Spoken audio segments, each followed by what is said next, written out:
Well, anyway. Page 10 of your affidavit, paragraph 17.4, quote, both Senators Revilla and Estrada admonished me because they thought the TRC was purportedly, quote, delaying, unquote, the projects. Kaya pinagalitan ka pa pala. Sabay ba silang nagalit sa iyo sa telepono o isa-isa? Isa-isa po, Your Honor. All right. If that is the case, when they're talking of delay, what was the regular processing time at the TRC for the pork barrel of senators? Kung susundan ho yung regular process na lahat ho yan, Your Honor, it will take maybe about a month, supposedly. A month, yes. 30 days, no? Opo. Ngayon, meron ka bang alam na makaso na lumampas sa 30 days? Paminsan-minsan, madalas, or whatever your answer might be. Wala po, Your Honor. Wala naman. Masyado. Ay, bakit galit itong dalawang senador? Gusto nila mas maikli ng sa 30 days? Yes, Your Honor. Hindi pa naman nalampasan ng 30 days. Yes, Your Honor. Pero galit na sila. Pagtatanong, bakit sila galit at nagmamadali? For the release daw po nung project, Your Honor. Hindi sila makahintay? Yes. Oh. Next, I'm trying to get over this. Page 12, paragraph 17.8. Most of, quote, you are saying, most of the time it was the legislators themselves who personally followed up on the status of releases, unquote. These are all quotations from your affidavit. Some congressmen and other authorized representatives even go to the extent of personally lobbying at the center for the immediate release of checks to their selected NGOs. Some legislators, pinangalanan mo pa, like Representative Eduardo Roquero, even stayed and waited the whole day at the center. Congressman siya, nakaparking siya doon dahil hinantay niya ang pera. Question, who are those who personally lobbied at the TRC? So, maalala mo lang ngayon. Maliban kay Eduardo Roquero, sino pa? Your Honor, base ho dito sa listahan na meron na sinabmit ko nga dito, like sina Congressman Nieva, Congressman Chongbian, yung mga ganyan, nagpa-follow po sila doon. Tapos yung iba, yung mga representative nila, yung mga chief of staff nila. Okay. May security logbook ba kayo sa TRC? Ay, Your Honor, that is the first thing I did to look for when I assume as Director General. Well, bravo. Opo. But now, answer the question. Hanggang ngayon, meron pa bang security logbook? Ngayon po meron, yung pumpas na wala na. Alright. Hindi ko na po inabutan. Meron bang CCTV doon sa lobby ng TRC para makita natin itong mga tao? Wala po kami sa budget nung time na yon. Ngayon po meron na kami sa time ko. Nagpalagay na po kami. Next point. In their counter affidavits filed in the Ombudsman, Senators Revilla and Estrada claim that you are a liar, that the documents you presented with their signatures are all forgeries, and they even presented handwriting experts. Ngayon, yun ang mga sinasabi nila. Pero nabasa ko, kung totoo na pinirmahan nila ito, in their memoranda of agreement, there is a certain clause. The senator shall warrant that the foundation is a legitimate and bona fide entity with a good track record and is capable of implementing the training and livelihood projects. Parehong nagpirma ng ganito si Estrada at si Revilla. Sinasabi mo ngayon na tunay na pinirmahan nila yan, sinasabi nila someone forged their signatures. But it's not a court of justice, so we don't need to go into the question of who is telling the truth. Pero ang pagtatanong ko sa iyo ay, sa dami-dami ng papeles nila, dahil marami silang pinadaan sa TRC, hindi lang isa eh. Lahat ba ng signatures na yan maaaring magiging forged? Kaya ba i-forge lahat yun? Your Honor, yun nga po yung position ko rin. Dahil kung titignan niyo yung mga dokumento, hindi lang po isa o dalawa yan. Ang dami yung mga dokumento na pare-pareho. Kung magkaiba man ang signature, pumunta na po tayo doon sa dulo. Nung binerify ang signature, for example, dito po kay Senator Revilla, nung binerify ho ng COA, July 8, 2011, yung mga signatures niya, dito sa mga napakaraming mga dokumento na nakalagay yung pirma niya, nung binerify po yan ng COA, tapos sumulat pa uli noong May 30, 2012, sumagot po yung kanilang opisina at sinabi na authentic yung mga dokumento. So, Your Honor, Sino nagpirma naman nung... si Senator Revilla din po nakapirma. Siya, sabihin niyan eh, forged din pati yun. So, ang sulat po, naka-address sa opisina niya, at yung opisina po niya sumulat dito sa COA, ibig sabihin po yung nagpo-forge ng signature ay nasa opisina niya. Well, Ayun that po is yung, entirely ayun po yung possible. sulat, Your Honor. Right. Kumpleto po, pati yung kung ano yung number ng pinanggalingan sa opisina niya. Okay, point taken. Next question. You said in your affidavit, page 32, paragraph 31, you're talking of the documents submitted to support the pork barrel projects of Senators Estrada and Revilla. You say, quote, this clearly shows that the drafts of documents, both for the two senators, were apparently prepared by one and the same person or group, supporting the theory that what happened with PDAF-funded projects of Senators Revilla and Estrada was part of a grand conspiracy to plunder public funds. I'm very interested in your theory of the conspiracy because, as you know, being a law student, in conspiracy, the law says that the act of one is the act of all. You don't really have to take part in the crime as long as there is a unity of design and there is unanimity in the mindset. Pay attention to me kung sino-sino. I'm listening po, Your Honor. You're listening to me with your back turned. That's very unusual. Anyway, Sorry, Your Honor. I'm just being facetious. Ngayon, my conspiracy, this for me is one of the key provisions of your affidavit. What happened with the PDAF-funded projects of Senators Revilla and Estrada was part of a grand conspiracy kasi yung mga papeles nila pare-pareho. Parehong paggawa, parehong lengguwahe, parang nagkopyahan lang sila. Parang kanon ang sinasabi mo. Am I correct? Yes, Your Honor. Alright. If I Ngayon, may... kung may conspiracy, sino sa tingin mong mastermind? Hindi mo malaman? Opo.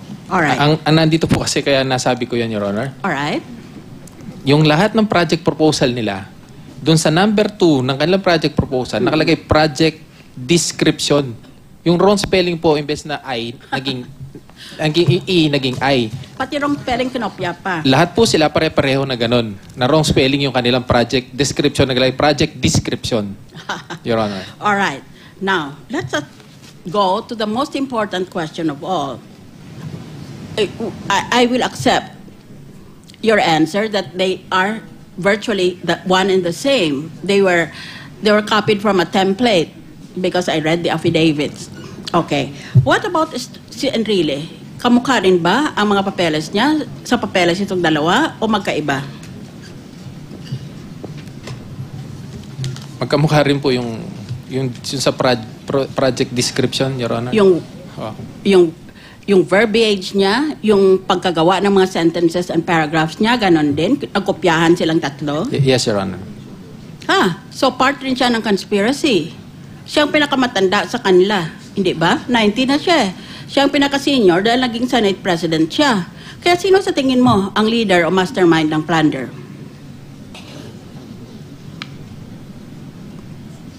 Mahirap po magsalita, Your Honor, pero pare-pareho yung Let it level go. nila. Last. In your paragraph, page 34, paragraph 41, quote, when I spoke to Enrile's COS, Attorney Gigi Reyes, she in fact confirmed and affirmed not only her and Attorney Evangelista's authority to sign documents, she likewise confirmed authenticity of the signatures appearing in documents relating to Senator Enrile's PDAF-funded projects, unquote. That is from your affidavit. Yes, Your Honor. Question. Bakit tanggap na tanggap mo na si Reyes could speak and act on behalf of Senator Enrile when this action and when this action and language involved hundreds of millions of government funds in the form of pork barrel? Bakit tanggap na tanggap mo maski hindi mo nakausap si Enrile? Anong base mo na tatanggapin mong pinagsasabi? As I mentioned earlier, Your Honor, kadil po namin yung opisina ni Senator Enrile. So, I'm sorry, what did you say? kadil po namin yung office po, yung opisina ni Senator. Kadil. So, yung kausap po namin, Office of the Senator. So, Office ni Senator Enrile. So, based doon sa Office po ni Senator Enrile, ang agent na kumakausap po sa amin yung kanyang Chief of Staff, na sabi na may authority. Okay. Now I come to the climax of my interpellation. Nang nag-testify dito si Ruby Tuason, sabi niya, sinusundo sa akin ang kickback ni Gigi Reyes. Kung minsan, kakain kami sa restaurant, tsaka ko ibigay sa kanya ang pera. Ganon sabi niya. Pagkatapos, kung minsan kanya, pag nasa restaurant kami, normally o hotel, darating si Senator Enrile dahil sinusundo niya si Gigi. Kung minsan, nagkakape pa kaming tatlo. Pero wala naman siyang binabanggit tungkol sa pork barrel. Kaya ang ibig lang sabihin nito, kung totoo man ang sinasabi ng Tuason, na si Enrile, ayaw na ayaw niya na mahuli siya, na nakikialam sa pork barrel. Lahat binibigay niya doon sa chief of staff niya. Ang chief of staff niya ang makiusap, ang maglagda, ang mag-ayos ng mga dokumento. Pero wala siyang participation, except that he picks up his chief of staff and sometimes even has coffee. Ganon ang testimony ni Tuason. Ngayon sa iyo namang testimony, wala naman din siyang ginagawa. Ayaw kanyang kausapin sa telepono, unlike the other two senators. Kung hindi, iniiwan niya lahat kay Gigi Reyes. Ngayon, paano natin ngayon masabi na si Enrile ay part of the conspiracy maliban doon sa sinabi mo na mga dokumento nila like their project proposals, project summaries, endorsement letters, memoranda of agreement, pagkapareho.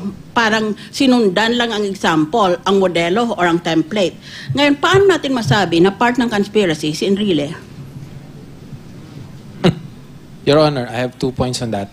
If I may be allowed. First, mayroon naman po atang paniwala na hindi niya alam kung ano nangyayari. Dahil nagagaling po sa opisina niya lahat ng mga transaksyon. It goes against the grain of common sense. Isn't that so? Yes, Your Honor. Ano pa? Pangalawa po, Your Honor,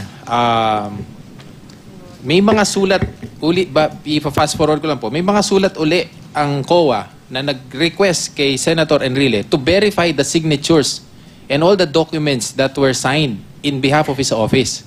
At lahat po ng mga yon, nandiyan po sa PowerPoint, lahat po na, from sa sulat po yan ng COA na pinadala sa kanilang opisina, binerify po yan sa opisina nila at inaccept po ni Senator na Enrile na valid. Enrile.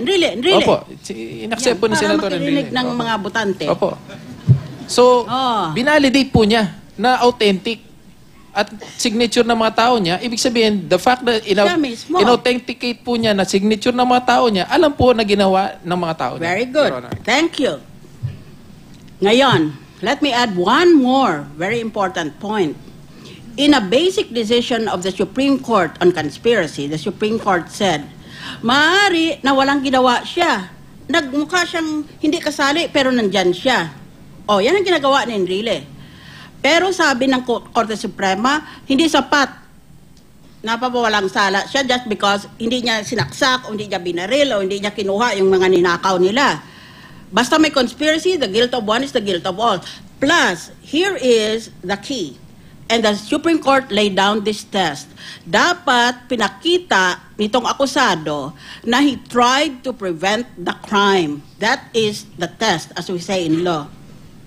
Ngayon, nag-usap itong si Ruby Tuason at si Gigi Reyes, na chief of staff niya, tungkol sa kickbacks. Did he try to prevent the crime? Apparently, according to the testimony of Ruby Tuason, he didn't do anything. He even had coffee to celebrate. At maring pupunta siya para sigurado niya hindi siya nanakawan ni Gigi Reyes para kuha na niya kaagad. Pag nagpunta na sila sa kotse, hati na sila kaagad. Ngayon, dito naman sa sinasabi mong Enrile signature,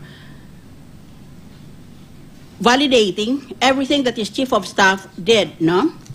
Did you see or hear or read anything that indicated that Enrile was washing his hands of pork barrel kickbacks from Gigi? In other words, that Gigi was acting independently of her boss? Answer me. Wala po, Your Honor. Wala. Repeat for the record, please. Wala po, Your Honor. No, N.O. Just I think 2 days ago, Mrs. Enrile gave a TV interview which is now viral, where she said, I wanted to divorce my husband. According to my notebook, he had 38 mistresses. But the longest relationship was with Attorney Gigi Reyes. That's why I couldn't stand it anymore. In other words, this couple, the Enriles, are trying to make Gigi Reyes a stand-alone culprit for all the kickbacks that he received under the pork barrel schedule. The effect of this news on me as a bystander is that apparently the Enrile camp is engaged in a lurid scheme that was masterminded, or even, let me change the tense, that is masterminded by a person I can only call a sexually dysfunctional old man, a pedophile. Kasing hilig niya, si G. Reyes is half his age. To take the criminal blame not only for his plunder, but also for his moral turpitude in the sense of sexual addiction openly displayed as a public official. Paano pagkatiwalaan ang tao na pinagmamalaki niya na 38 ang kirida niya? Ilan kaya ang anak nitong taong ito? Paano natin pagkatiwalaan ng 100 milyon o bilyon na piso? Lalo nang siyang arkitekto ng martial law. Ang tapang ng matanda na yan. Kung bata-bata lang yan, patay na isa sa amin yan eh. For me, as a humble friend of this young woman, Attorney Gigi Reyes, whom I knew because I was RTC judge when she was a law student in UP, her professor in procedure told the class to observe my proceedings in my courtroom. That's how I got to know her. And throughout her entire length of duty here in the Senate, she never showed me anything but a pleasant and accommodating disposition. So I grieve as a neighbor and as a friend of Attorney Gigi Reyes that she's now being, in Tagalog, hinuhulog. Na siya na lang ang may kasalanan. Halimbawa, kamukha mo, sa testimony mo, ang lahat ng kausap mo at lahat ng may hawak ng papeles tungkol sa pork barrel, itong si Gigi Reyes. Fina-front siya ni Enrile. Alam nga namang UP graduate siya, papasok siya sa gulo ng ganyan, mag-isa niya. Ay di natural, may pagkasunduan sila na kung ano yung utos ng amo niya, susundin niya. I think that the best revenge for Attorney Gigi Reyes, since I know she will watch this on YouTube, is Attorney Gigi, return the money that Enrile stole, because I'm sure that Attorney Gigi is in charge of the safekeeping of these illegitimate funds which need to be laundered abroad. And then turn the tables on Enrile by coming home and turning into a state witness. Do you have any opinion on this? Don't answer the question. Thank you. Thank you, Senator Miriam Defensor Santiago. Okay. At this point, can we have the screen up, please?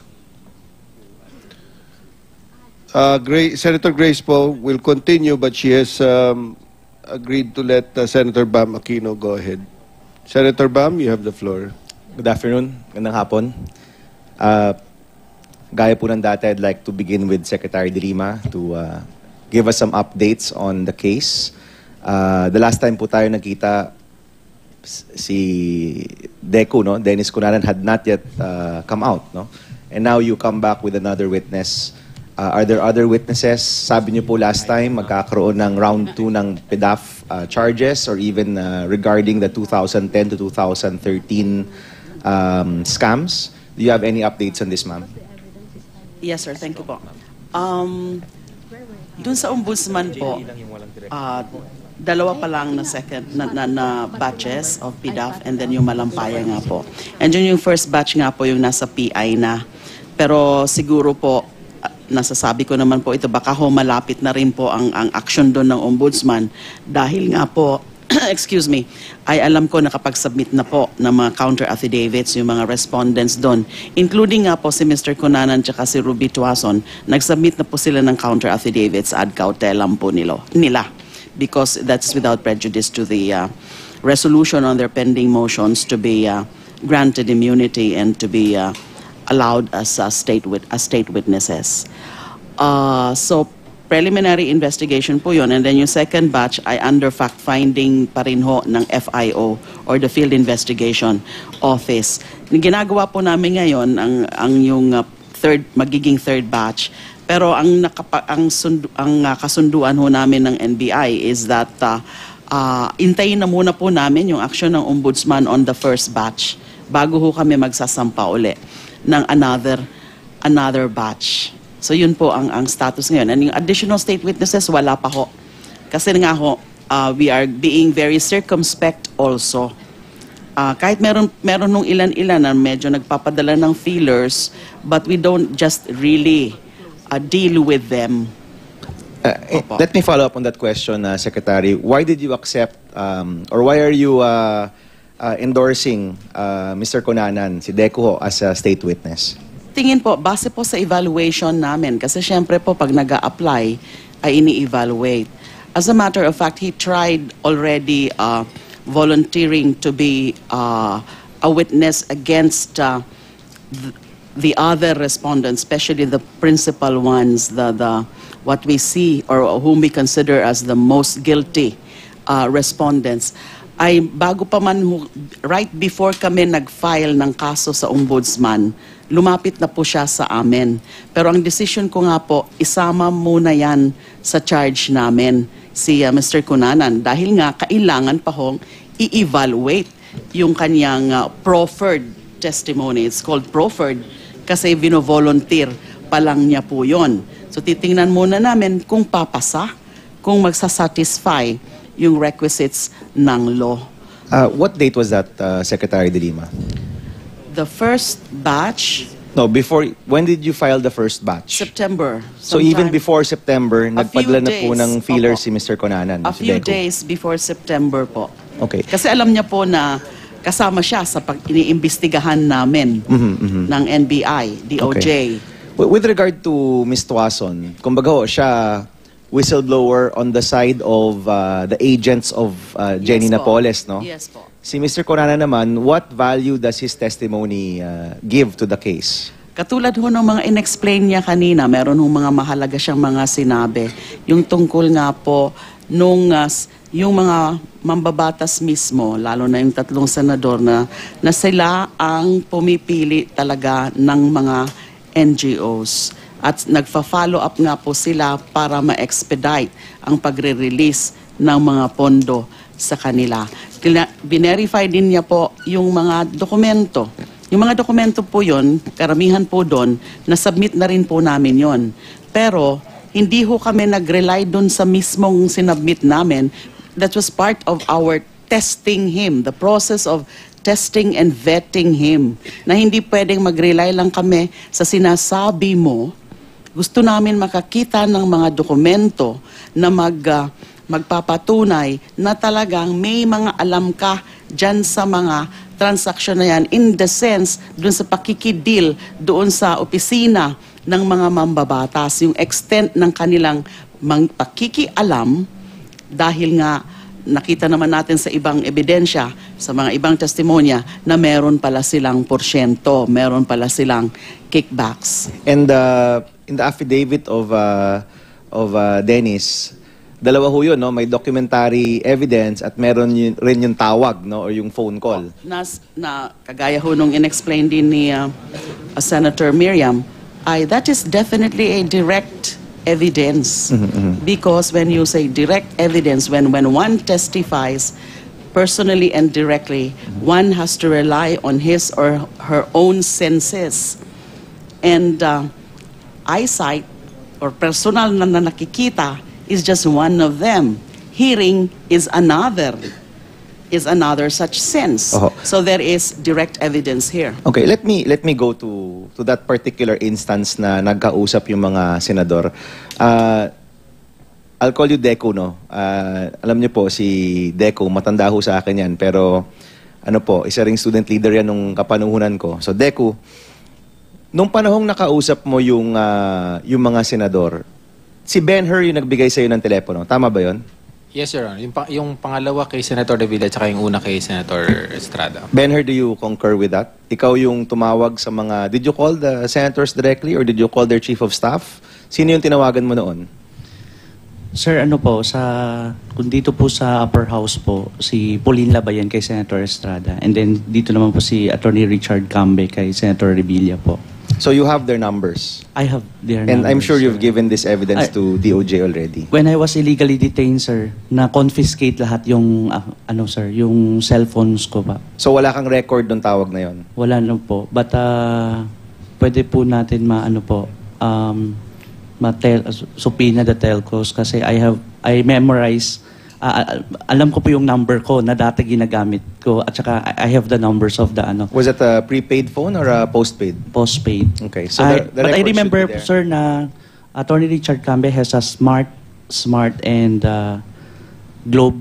Pero hindi mo na matandaan yung number mismo?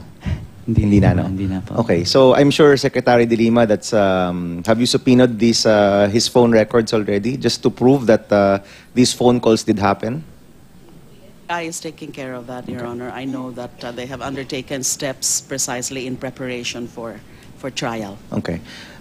Let me ask about that particular instance, no? Because Deco, no, a number of the senators, especially Senator Estrada, has vehemently denied that he has even met you or spoken to you. No? Hindi ka daw niya nakilala ever at hindi ka man niya nakausap, no? Which is why I want to know if there is actually real evidence showing that that conversation did take place, no? Meron ka bang, baka you can tell us about that conversation at kung meron ka nga ba talagang proof regarding the veracity or the truth to that conversation? Your Honor, at that time, Ben-Hur was lobbying for the project in their behalf. Dahil yung NGO niya yung social, yun yung nagpa-process nung PDAF nung dalawa. And I was telling him na it has to go through a degree of processing pa yung pina-follow up niya. Tapos sabi niya, tatawagan ko yung opisina, yung legislator para kausapin kayo. Sabi ko, sige, parang gano'n, di ba? I was even doubting if he can really call. And he did. So nung nakausap niya muna si Labayan, most likely on the line. Kasi nung pinasa sa akin, ang sinabi na kagad ni Labayan, Director, kausapin kayo ni Senator. So dahil deputy director ako noon at nasa opisina ko, nung pinasa, siyempre shock ako na pinasa. O sabi, sinabi sa akin, ano pa ang problema niyan? Ba't di nyo pa tapusin para ma-implement na, inaantay na yan sa ground? Sabi ko, Senator, pinaprocess lang ho namin. Hindi na muna talaga ganun kadali-dali lahat yun. Doon kami natapos. So, walang duda na hindi siya yon dahil, from the other line, ganun ang pinasok. Tapos siyempre, napapanood din natin sa pelikula at nakikita natin sa TV yung kanyang personality. So, kabisado mo yung boses. Sumunod, finalo up yung kay Senator Revilla. So, ang kausap niya si Attorney Cambe on the phone. So, and then Attorney Cambe said, may way ba na ma-fast track, parang gano'n, no? So sabi ko, inaayos naman. So we just have to wait. Tapos hinold ako for a while, then sabi, si Senator may lang. Tapos yun, parang magtatagal pa ba naman yan? PDAF ko naman yan. Authorized naman yung NGO. Baka pwede nyo nang i-process nyo na yan, madali nyo na. So that was, Your Honor, yung circumstance na yun, hindi ko lang madetalya talaga yung exact words dahil it happened a long time ago. No? Pero I don't get phone calls, I don't get to talk every day to senators. On that note, was that the first time that you spoke to these two senators? Yan ba yung unang beses or nakausap mo na sila before? Yung kay Senator Estrada, yun lang yung time. Yung The kay first Senator, time, the only kay Senator time. Revilla, pangalawa na yun. Okay, and for those instances, kayong diretsang magkausap, no? So si Ben-Hur did not hear the conversation. Pinasa lang niya yung telepono. Okay, so definitely the phone records will be quite important in terms of testing the veracity of that. At that year, anong taon yan? Around 2008? Okay. Parang ganun. 2008. By that time, 2007, something. was that the start of the dealings with the Napoles NGOs? Or that was already, Ano na yun? marami na ho yan? Towards Okay. At what point did you start to think or nag-inkling ka na merong illegality na nangyayari? No, Your Honor. What happened is, at the height of things, I was sidelined. So I got focused really on the work in the office. Basically, in making sure that... Sige, can you give us a timeline, Deco? 2007 kasi, Your Honor, meron ng memo na may alternate signatory na ako. Okay. So So, hindi na ikaw yung pumipirma diretsa? Hindi na, pwede na, may ilang-ilan na lang. Kung dadaan sa akin, most likely, yung ano na lang, yung retention ang hinahabol. So malilit-lit ang nakikita ko. Or yung mga, according to your affidavit, yung mga panahon na wala doon si Director Ortiz? Wala siya, may kailangan na process, no? Pero hindi malalaki. Hindi malalaki.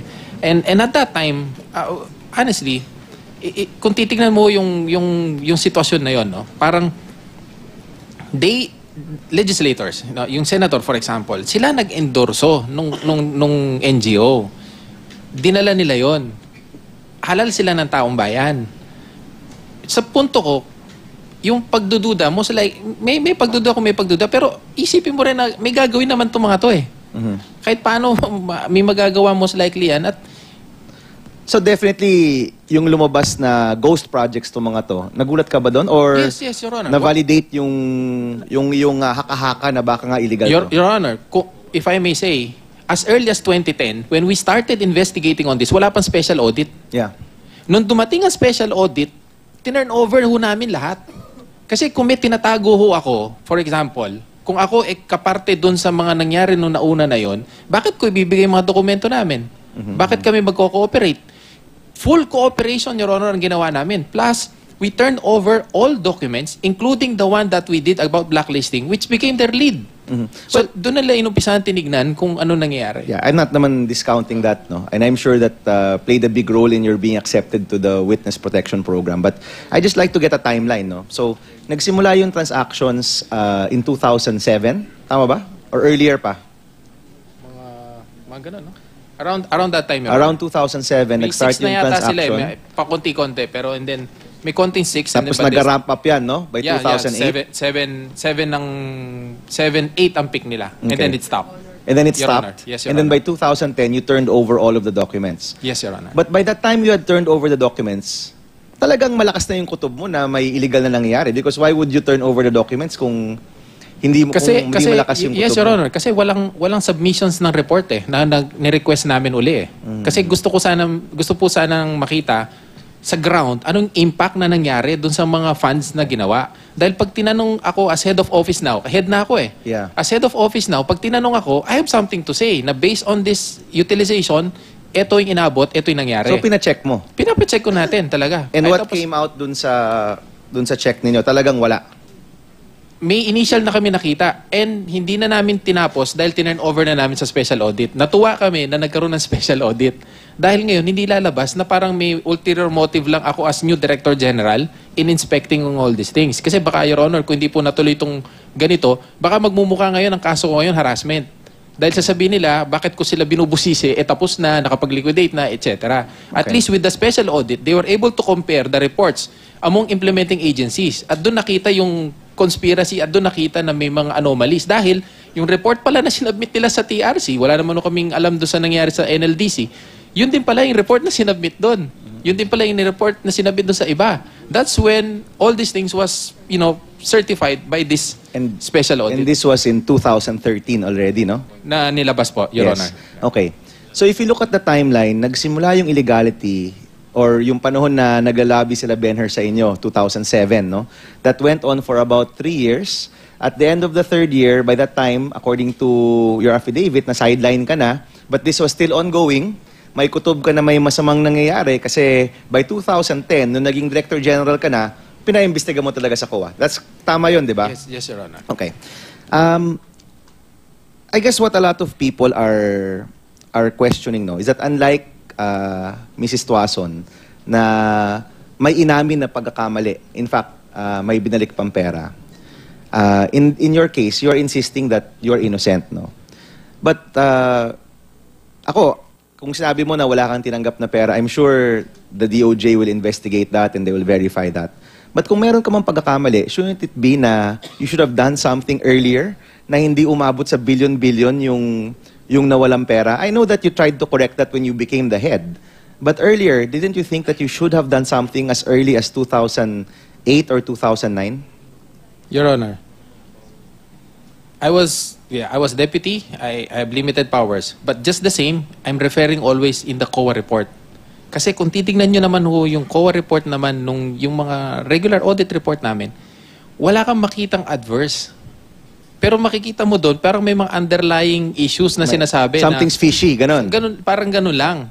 Kaya po nung call yun ng Director General at that time to have it either check or something. Dahil siya yung nakaupo as Director General. So ako naman, tinahanap ko doon yung mga adverse. Pag may adverse, I'll bring it up. I'll really work it out. Kasi based doon sa report, wala naman lumalabas na adverse. Sabi lang nila, you comply with this, you comply with that, you do this, you do that.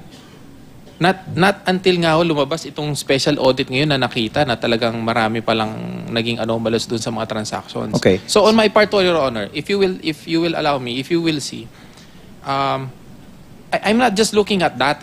I'm not just focused on the PDAF. I'm trying to make sure that all these people that we were able to convince to stay in the office after rationalization from 699, we were down to 161 with 99 component at that time. May level of anxiety if we will still survive or we will not. So we're trying to really make things work in terms of our regular operational functions. Okay. On that note, Decuno, let me ask, how many people were involved in the implementing agency sa scam na ito? Kung ikaw sinasabi mo, di ka kasama, of course, may mga nabigyan sila Ben-Hur, no, ng pera. In fact, that might be in their previous affidavit. How many people were really involved? Out of the 192, kasi ako, nagtrabaho rin ako sa mga agency, as you know, and alam ko that most government employees are clean and honest. Dun sa 192 employees ng TRC, tingin mo ilan dun talaga yung kasangkot dito sa PDAF scam? Your Honor, yung naka-charge ngayon, 8 kami sa TRC, naka-charge. No? And I don't believe that lahat kaming naka-charge doon, especially like yung auditor, are guilty. No? There will be people who will be coming out eventually na malalabas din na malinaw yung kanilang participation, malinaw yung kanilang naging involvement. Alright, sige. Thank you, Mr. Chairman. Thank you, Senator Aquino. We will continue now with Senator Grace Po. Senator Po, you have the floor. Thank you, Mr. Chair. Tayo po ay tumigil nung pinabirika ko po sa inyo ang inyong salian at nabanggit nga ninyo, pakiulit nga po ang inyong figures. Your Honor, as of yung 2012, it's 2,161,547. Salamat po.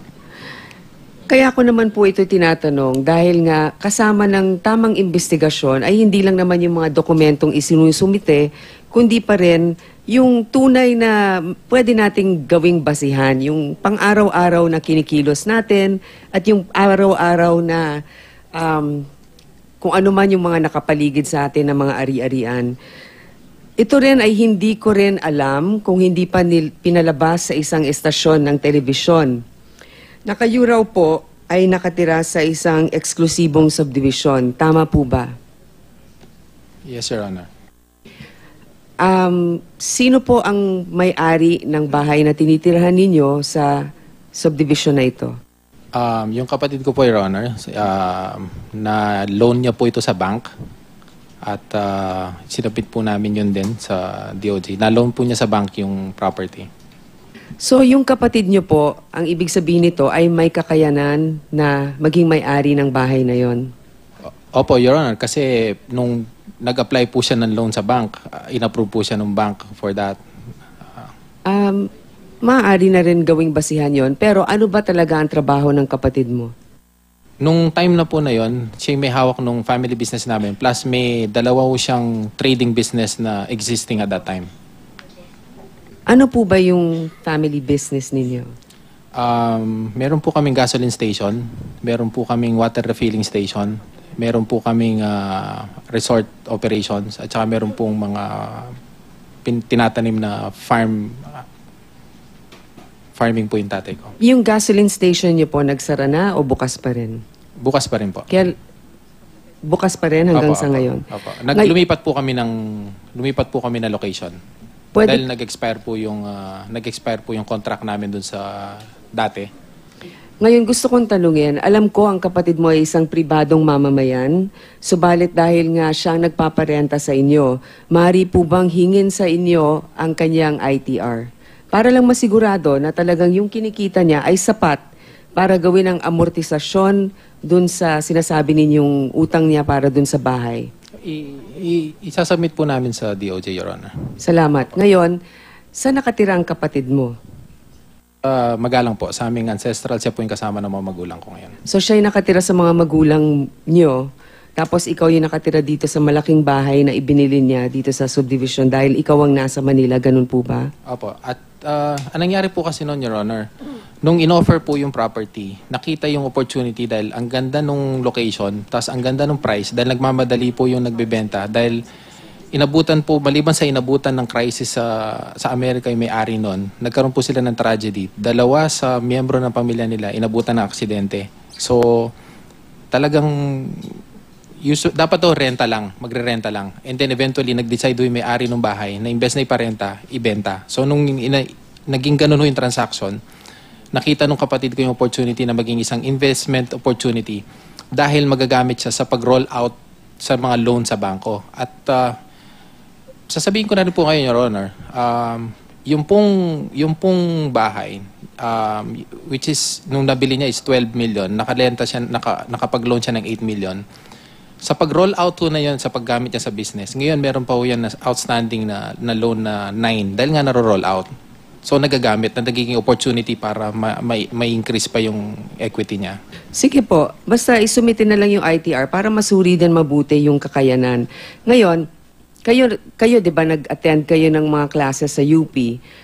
Kaya alam ninyo na may patakaran ng UP para madetermina ang kakayanan ng isang individual.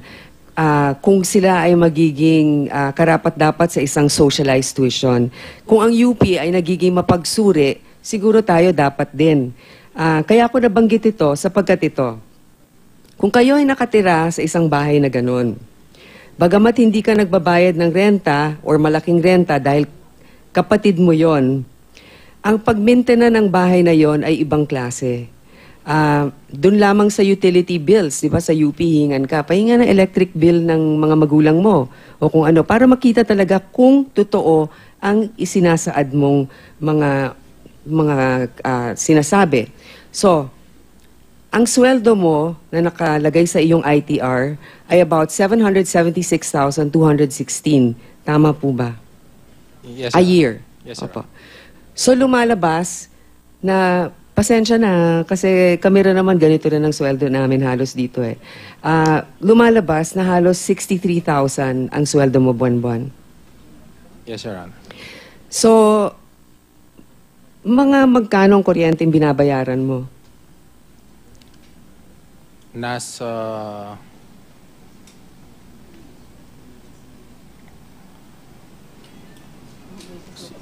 Mrs. ko kasi nagbabayad, Your Honor. I suppose it's in the range of 10. Parang 10, 11, something or something. Ilan pong anak nyo? 4? 3 po yung nasa amin, Your Honor. 3, okay. Parang imposible kasi yung 10 dun sa ganung klaseng structure ha. Dun sa nakita ko, pasensya na pero mukhang kasing may dating yung bahay eh. Hindi naman basta-basta lang eh. Your Honor, At sa tingin ko, kung mga ganun lang, magre-reklamo ko sa Your Honor, Meralco, bakit ganun?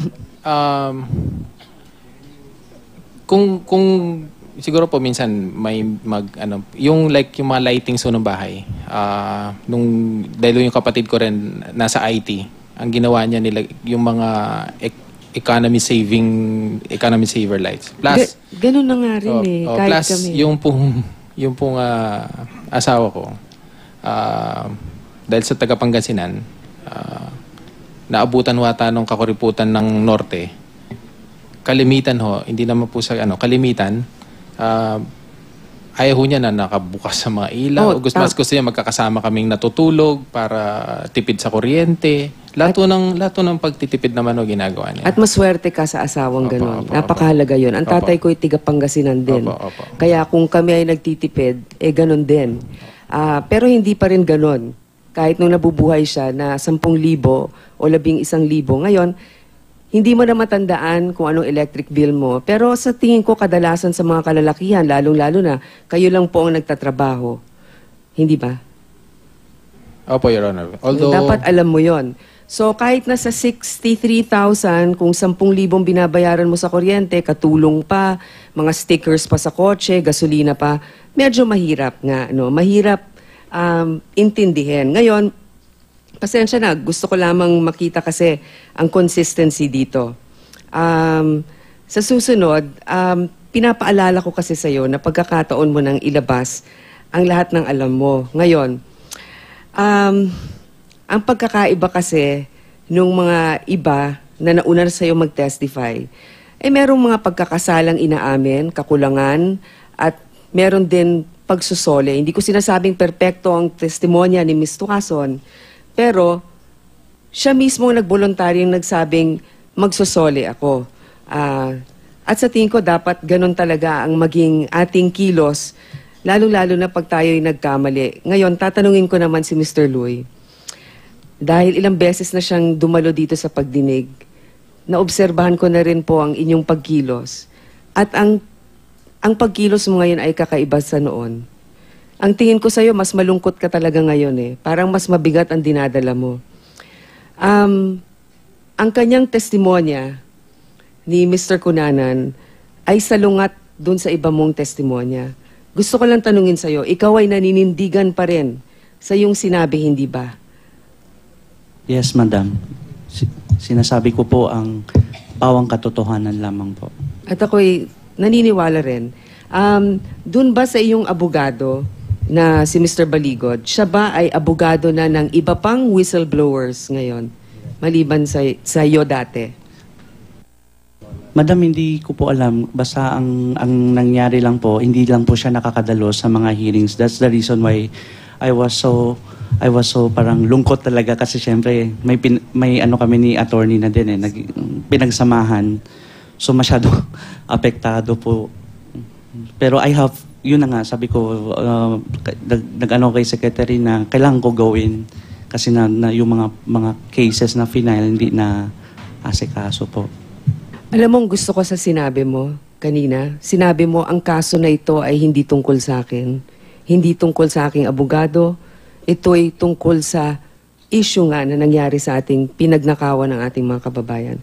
Kaya kung ano yung nasa sa inyo, bagamat ito'y salungat sa iba, yan ang nauna mong sinabi, panindigan mo. Hindi para lang palakasin ang kaso, kasi ito nga yung palagi ko sinasabi, we should be able to hold our heads up high and say that justice was not merely done, but done right. So para sa akin talagang napakahalaga po nun.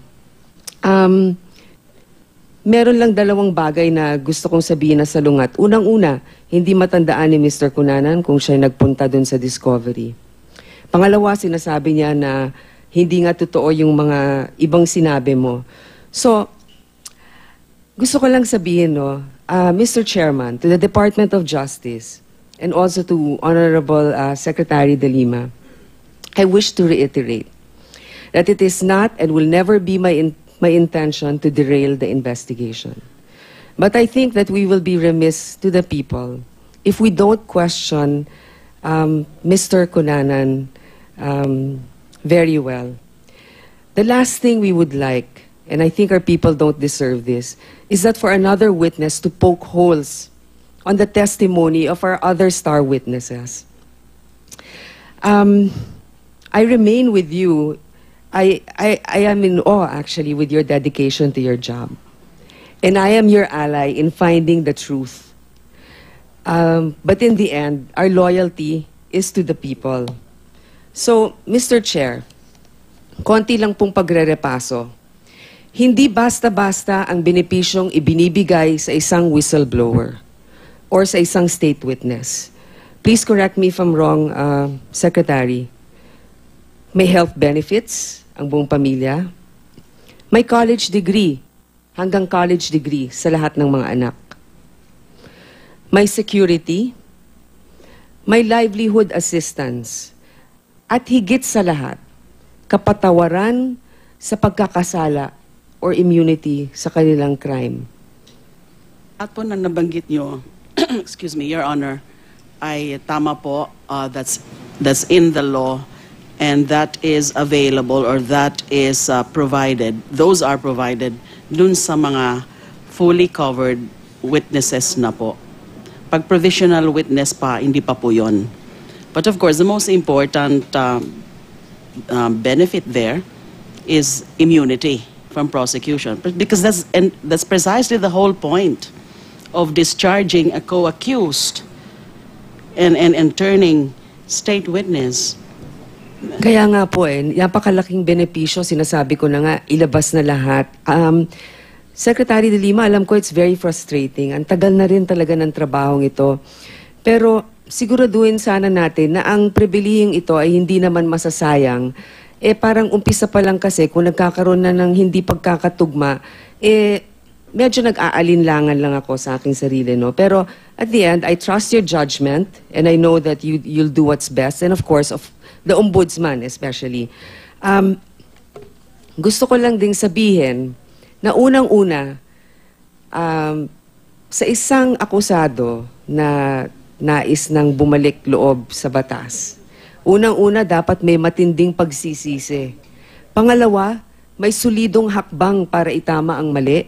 At pangatlo, katulad ng kung meron mang nakuha sa ating bayan, dapat may pagsasauli. Para naman may benepisyo din ang ating mga kababayan. Hindi ko sinasabi na perpekto muli ang testimonya ng iba, pero may pag-amin na malinaw at merong voluntaryong pagsusoli. Sana naman, may kasabihan nga, wag tayo sanang mapuwing ng sarili nating alikabok o tamaan ng sarili nating kidlat sa pagpili natin ng mga testigo para sa ating kaso. Wala po tayong kinakampihan, pero ang importante talaga ay walang butas ito dahil sa tagal na rin ng panahon, dapat maparusahan na talaga ang mga nagkasala dito. Yun lang po, maraming salamat. Maraming salamat po. Just a little comment po. Go ahead. We deeply appreciate the concern of the Honorable Senator Grace po. This is a very sensitive task, implementing the WPP, discharging our mandate as DOJ, running after those na may mga pagkakasala sa batas, lalo na po itong usapin pong ito, na ang mga nasasakdal ay mga makapangyarihang mga tao. So yes, there are frustrations along the way, but we try to be focused, Your Honors. And as I said earlier po, sa pag-vet po namin, sa pag-i-evaluate po namin ng mga gustong maging state witnesses, ang unang batayan ay kung tumutugma sila, they satisfy the requirements of the law. Now, ideally, in an ideal world, if only everyone has the same mindset and vision for our country, ideally, tama po kayo, magandang batayan po yung mag-o-offer na magsauli or forfeiture. Although we have been listening to Mr. Cunanan, and as I must tell you, that's part of our evaluation, that we need to ask that point blank from him, whether or not he got kickbacks, and the answer has been consistent denial. Now, but forfeiture is not a precondition for one turning state witness. Ang talagang nakafocus po kami dito, sa pagsusuri namin yung kanyang proffered testimony, yung iba nga po ay inelaborate na po niya kanina, especially during the questioning of Senator Miriam, ay napakahalaga because nga dun sa mga depensa ng mga principal respondents pong mga senador na wala silang kinalaman sa implementasyon ng mga projects na ito, naghuhugas kamay po sila. Sisihin nyo dyan yung implementing agency. Dahil hindi kami ang pumili niyan, hindi kami endorse ng mga NGOs na yan. So nung narinig po namin yung sinasabi ni Mr. Cunanan, nung kinakausap niya po kami nung umpisa, ay ganun nga po ang kwento niya. Na hindi ho ganun dahil nga, grabe nga yung mga pressure na natatanggap namin sa kanila. Wala kaming magawa as implementing agency. Siya pa lang po, first time po, na may nagsabi ng ganon among the others. Whether or not na kasuhan na po namin o hindi, siya pa lang ang lumutang tungkol sa aspeto na yan. Kaya we consider his proffered testimony as essential. Ang aming pong ano ngayon is, paano nga mapalakas itong kaso na ito para masigurado natin na talagang mapapatawa ng tamang verdict yung mga most guilty players. Strategy po yan ng prosecution. Ideally, again, itong mga lahat ng mga witnesses namin should be really undoubtedly credible, in terms of character, etc. But not really. Ang pananaw po namin dito, naniniwala ba kami sa istorya nila? Totoo kaya yung istorya nila? Siyempre, we cannot guarantee totally 100%, especially na we are not yet the court. Pero sa amin, as fact finders, as investigators, as prosecutor din sa ibang mga kaso, more or less we know how to gauge kung ang istorya ay plausible, ang istorya ay credible at maganda para mapalakas. Ang importante po, never, and we will never do that we impose on our witnesses, that we tell them, that we impose on them a certain version of a story. We never do that. We never dictate to them. You can ask each and every one of them. Sa kanila po namin nakukuha yung istorya nila. We never supply I believe you, and I never made that assertion, Madam Secretary. Thank you. I just want to make sure you agreed with the lifestyle check for some of them, that you're conducting such. Please submit a bank waiver. You mentioned that. Please submit that bank waiver. You just mentioned, Madam Secretary, that you believe his assertions that he did not benefit from this. But I think that, with all due respect, there are other ways to determine if what he's saying is true. I agree, Your Honor. So, I just don't want to be, sabi ko nga, ayoko na may personal, no? Ayokong sabihin dito. Pero kung babanggitin mo lahat ng detalye ng mga nagsusumbong tungkol dito at hindi ito kahit mga nakakakilala sa kanya, mga kababata niya, hindi mo paniniwalaan kasi yung mga isinumite. Kaya ma'am, yun lang nga, konti lang pong warning na maaaring mas malalim pa ito. Pero yun nga, ang punot dulo nito ay kung ang pakikinggan ng ating ombudsman. Pero sana'y wag mawalan ng loob ang mga nauna nating mga whistleblowers. At salamat sa patuloy mong pagdalo sa hearing na ito. Salamat Thank po. you, ma'am. Okay, thank you. Thank you, Senator Grace po. The next is Senator Coco Pimentel. Senator Pimentel. Thank you, Mr. Chairman. Magandang tanghali po sa inyong lahat. And thank you to my close family friend, Senator Nancy Binay, for allowing me to ask questions ahead of her. Si Deku, Mr. Cunanan, kilala ko po yan dahil sa JCs din po ako, no? So, pero hindi kami nag-abot. Mas matanda ako kay Deku. Kaya sabi ko, I'm willing to give Mr. Cunanan the benefit of the doubt when he says na hindi siya nakinabang dito sa PDAF scam. Ang sabi ko, dapat nga hindi ka mag-prove na hindi ka nakinabang. Ang magsabi yung iba kung nabigyan ka. So, and then ako'y natuwa nung initial review namin sa mga affidavits na whistleblowers, hindi namin nakita pangalan mo. Until I was corrected yesterday. Ngayon, ito na ngayon yung kay Mr. Ben Herloy, na meron kang sinumpahang salaysay, di ba? Dated September 12, 2013. I hope may kopya ka ba dyan? Hawak mo. Wala po, sir. Meron kasing paragraph 126. Yeah, binasa po kanina ni Sir Cheese. Yun na nga. And then, may nabanggit ka na may 10% na napupunta sa presidente o head na agency. Sino itong tinutukoy mo? Sagot, S. Ang dito sagot yan. Ang alam ko, nakita kong tumanggap. So, personal knowledge pa. Pinaninindigan mo ito? Yes, sir. So, yun na. I mean, supplyan na po tayo ng, that's the problem now, Madam Secretary, kasi... Kanina po, excuse me po, Your Honor, kanina po, Ganon din po yung tanong ni Yeah. Senator So Chase. how will you now resolve this? That May explain nga po sila tungkol doon na, well, his personal knowledge was up to the point na may bag. Yeah.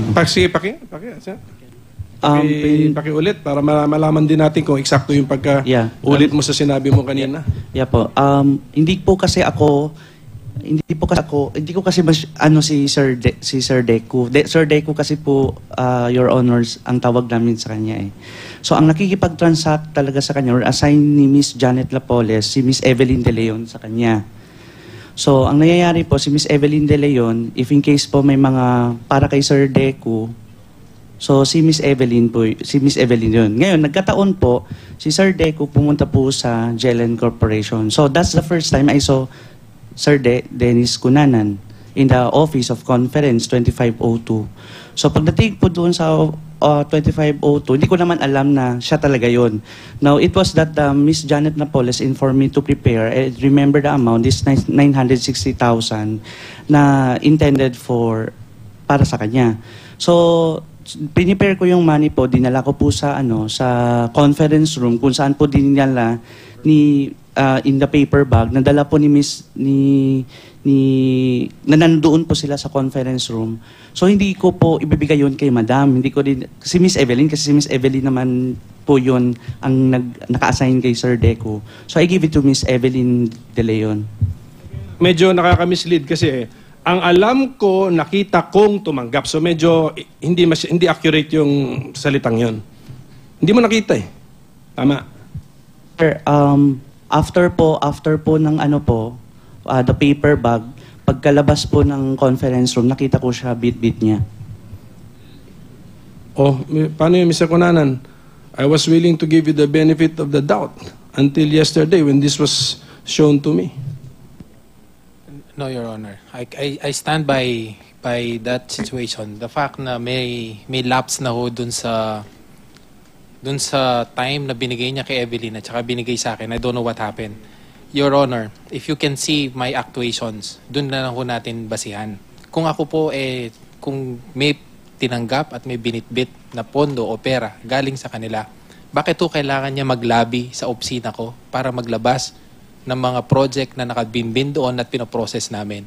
Bakit po nung time na kailangan ng imbestigahan yung mga yan, inimbestigahan po namin isa-isa? Hindi ko... Okay na yun. Madam Secretary, how will we resolve this?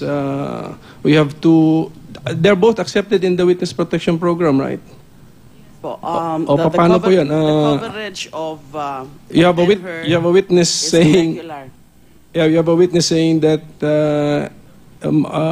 this person benefited from the scam, then a witness saying that he did not benefit from the scam. Explanation given because, well, I'm not doubting the story of Ben-Hur, and then the denial, because we have been consistently ask him about that, and he is denying it.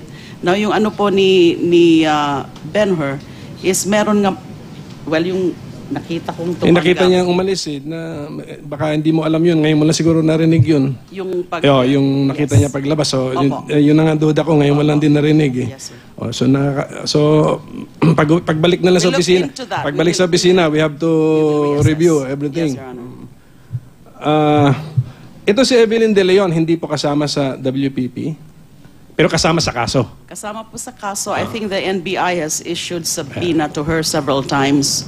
Wala pong... Well, lagyan na po natin, Madam Secretary, lagyan natin ng deadline. Wala na po. Wala na.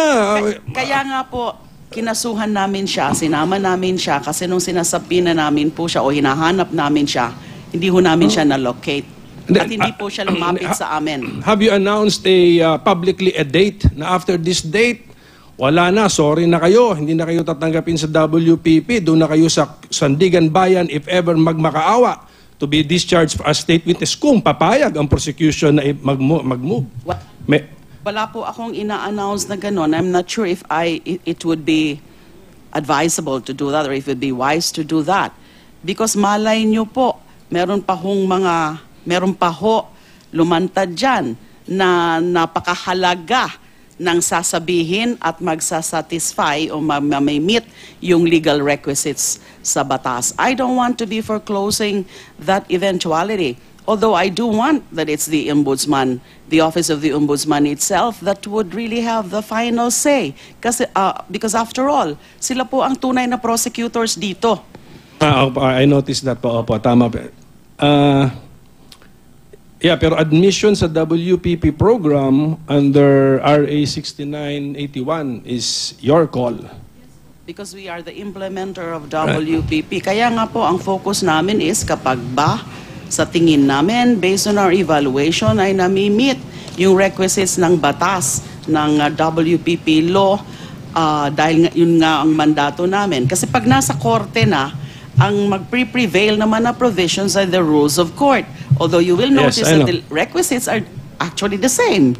More or less, meron lang. Pero kaya nga po ma'am, kung pwedeng pag-isipan nyo na rin po as the administrator of the WPP program to publicly announce a date when you will be closing the door to all of this. Kasi ang nangyayari, napapansin ko, pag nakikita nila lang yung ebidensya, nasa doorstep na nila, saka sila tatakbo sa inyo. So nakikipagsapalaran sila na hindi aabot sa doorstep ko yung ebidensya. So naghihintayan ngayon tayo. So sabihin mo na kung at this particular date, pag wala na, doon ka na sa korte, sa ombudsman ka magmakaawa. Kung ang prosecutor, ombudsman, kumagat sa istorya mo at mag-move to discharge you as state witness. Dapat po siguro, I made a suggestion, Madam Secretary. We'll seriously consider po. Thank you so much. Thank you. And then, yeah, Mr. Conanan, maganda yung mga reforms mo when you became, Director General. When did you become Director General? 2010, Your Honor. 2010. Yes. When was the TRC used as a conduit for PDAF? 2000, actually, even way back in history, Your Honor, yung CDF pa nagagamit na siya. Nung pinatubo time, gano'n, nandyan na siya. Up to 2008. Pero may spillover, sabi mo, 2009, implementation of 2008 money. So yung reforms mo, bali wala. Kasi wala na implementation ng PDAF. Opo. But Your Honor, the reason why we did that is to make sure that, we are moving things at the right step.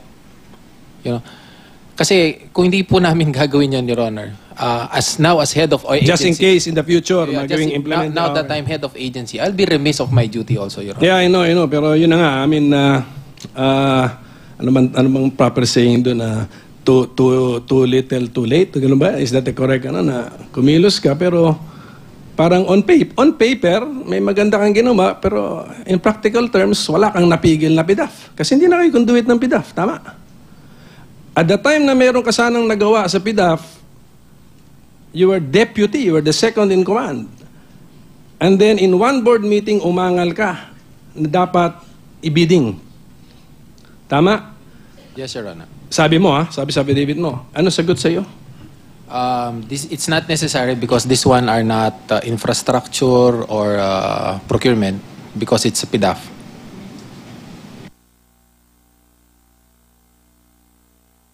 Well, anyway, Senator Nancy Binay told me that there will be a committee hearing precisely on this issue. If it's na-discuss nila if it's an NGO. So you may be correct actually. But you were given that explanation by the Director General and you accepted, di ba? Was the question and the answer captured in the minutes of the meeting? Our management meetings were not recorded or... Sayang. Yes, Your Honor. Sayang pala. Sayang ba? Hindi siya, management meeting lang ang tawag doon. Okay. So hindi recorded. Yes, Your Honor. But yung Board of Trustees namin yun na-recorded. Kaya yung board sa Board okay, of but Trustees... ito importanteng exchange na ito na where you ask the question, hindi siya recorded. Okay. Where is now this, ni Ortiz? Antonio Ortiz? Where is he now? I don't have any idea, Your Honor, because the last, this honorable body sent him a subpoena. The subpoena went to us because the last known residence where he resides did not want to receive the letter saying that he's not there. So it was sent to the TRC. So when he was Director General, when you were deputy, you had the rivalry? Did you have a rivalry? Did he suspect you of being interested in his position? Parang ganun ba yun? Hindi malayo siguro. Parang ganun. Nakita ko na you said he was trying to limit your your participation, your authority. Who drafted your affidavit? This one, this 30 ilang pages ba to? 36-page affidavit. I wrote it, Your Honor, and then I was assisted by counsel. Because you're being unfair to Senator Bong Revilla. Galit ba kayo kay Senator Bong Revilla? Kasi ganito pagka-phrase ninyo, no? Senator Bong Revilla, in an apparent attempt to deny, deflect responsibility for plunder of the hundreds of millions, if not billions, of PDAF funds. That's how you state it when you refer to Senator Revilla. But when you refer to Senator Estrada, millions ka lang, walang if not billions. I mean, nakita ko ito umulit 2 times. Meron ba kayong special grudge against Senator Revilla? None, Your Honor. How come it's phrased this way na kay Senator Revilla mas madiin? Mas marami lang kasi kami, sir, na, Your Honor, na hawak na issues about that. But wala akong kaming ibig ipalabas doon. Wala kami. Take a look at your affidavit, no? Because that's how you phrase it when you refer to Senator Revilla. We're just doing our job here, Your Honor. Well, okay. Anyway, yun lang naman yung points.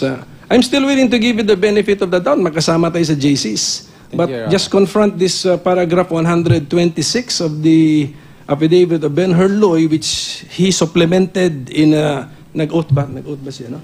And under oath in the hearing this afternoon. So, i-confront mo na lang yun, ayusin ninyo yun. Okay. Yes, Your Thank you, Mr. Chairman. Thank you, Senator Nancy Binay. Thank you, Senator Coco Pimentel. At this point, we'd like to acknowledge the arrival of Senator Cynthia Villar. Good afternoon, ma'am. The next is Senator Nancy Binay. Senator Binay. Thank you, Mr. Chairman. Para ho kay Secretary De Lima, you've mentioned that si Director General Cunanan is just a provisional witness, state Opo. witness. Provisional. Bakit to? Ano pang kulang dun sa mga statements niya? Nabanggit ko po kanina na we normally require a certificate of materiality from the prosecutor. Hindi po kasi kami ang prosecutor dito. Ang prosecutor is the ombudsman.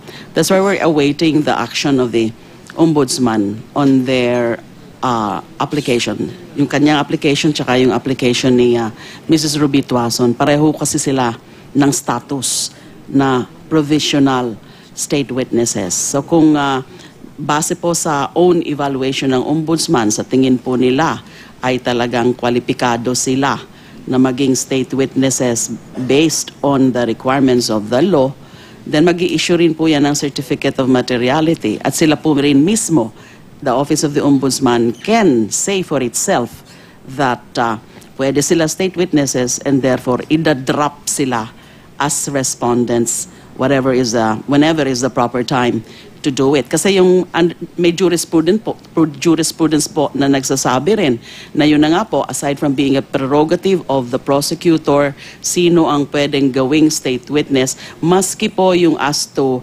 when it can be done, the proper timing in the entire proceedings. Will it be during the PI? Will it be right after the PI? Or will it be sa trial na lang? Ipropropose sa trial court. Here, the Sandigan Bayan, may ganun pong discussion sa isang Supreme Court case. Thank you. And as provisional state witness, may nakukuha na ho ba silang benefit from the government? Nakukuha po nila ngayon na benefit is just the security. Now, I'm not sure kung meron pang mga other financial, the security pa lang daw. I was just told by our WPP director. Kasi hindi naman ho nila dinidemand rin na pwede ba bigyan nyo kami ngayon ng financial assistance. So like katulad ho ni Ms. Ruby Tuason na nasa Amerika na ho ata siya ngayon, did we provide her security? Your Honor, pasensya na po kayo. Alam ko po na nasa dyaryo na yung ganyang yung balita na yan. But under the WPP po kasi Section 7, covered po kami ng confidentiality rule na hanggat maaari, hindi ho namin dinidisclose ang mga ganyang detalye, lalo na it would be posing security concern. Pero kasi, di ba si Ms. Tuason, parang medyo hilaw kasi siya pag provisional, di ba? Parang she's accused and at the same time a provisional state Hindi pa ho witness. siya accused, respondent pa lang ho. Respondent Wala to, pa and- ho ditong akusado, respondents pa Pero lang ho kasama lahat. na ho siya dun sa watchlist, hindi ho ba?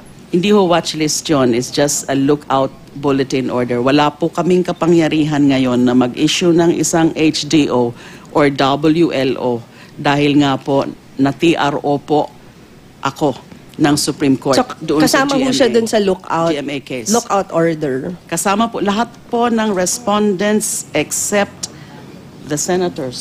So tama lang din ho na it was disclosed that she left the country. Hindi ko po pwede sabihin yon. Not for anything else, but just really for the security concerns. It might pose serious concerns kung alam ng tao nasa bansa ba siya, nasa labas ba siya. We cannot do that. We cannot disclose that. Sorry So po. what was the purpose of putting her under the watch list? Sana That ho was ako together. watchlist po. It's not watchlist. I mean Watchlist the is lookout. different. Lookout. Lookout is lookout. Meaning, bagamat on its own or per se, an LBO or lookout bulletin order cannot legally prevent a departure of the subject of that lookout bulletin order. Pero, kaya ko ho ginawa yan. That's an offshoot of the TRO sa amin na hindi na po kami pwedeng mag-issue ng HDO, WLO. Pero para lang ho sa kapakanan ng DOJ and ng prosecution na at least man lang alam po namin na kung meron mga respondent or akusado na aalis, natitimbrihan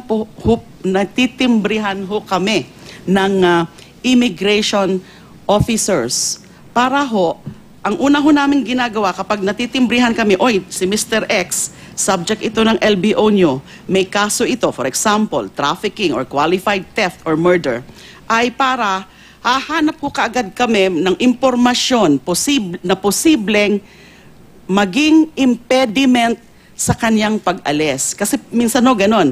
Pag tinimbrihan po kami na si Mr. X, akusado, pero walang HDO. And yet, nalaman ho namin na may warrant of arrest. The warrant of arrest will effectively be the HDO. Dahil ho, i-advise ho namin ang NBI na i-implement yung warrant of arrest na yon nung tao na yun na paalis na para mapigilan siyang umalis. Kasi pag akusado ka ho, hindi ka ho basta-basta makakaalis, walang order ang korte. So dito po sa PDAF, alam naman ho natin na wala pa ho yung kaso sa korte.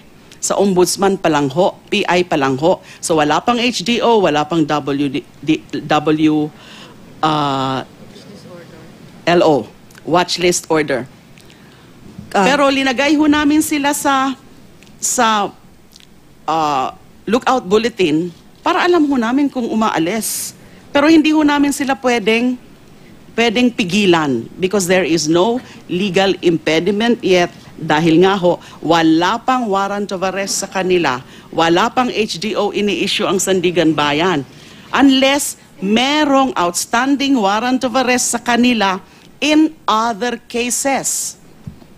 Ang pagkaalam ko ho, si Mr. Cunanan, wala ho itong outstanding warrant of arrest. Si Mrs. Tuason, wala rin hong outstanding warrant of arrest. So wala hong legal impediment para sa kanila na umalis ng bansa. Pero hindi ko pa ho i-confirm kung talagang nasa labas ng bansa si Mrs. Tuason.